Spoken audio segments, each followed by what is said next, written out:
చూడు అక్కడ ఉన్నాం. పార్వతీ నందన గజానన రాసింది.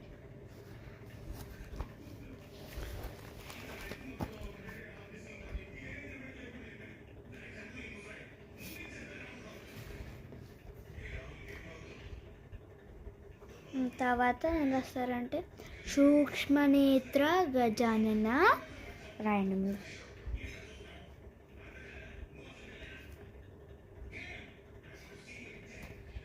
బుక్లో చూడకుండా కూడా రాయగలుగుతాం. సూక్ష్మనేత్ర గజానన అనేక కర్మ విజ్ఞానం. అది ఫస్ట్ వన్ ఏకదంత గజానన అనేకదంత విజ్ఞానన వస్తుంది. సెకండ్ సూక్ష్మనేత్ర గజానన అనేక కర్మ విజ్ఞానన జన అనేక కర్మ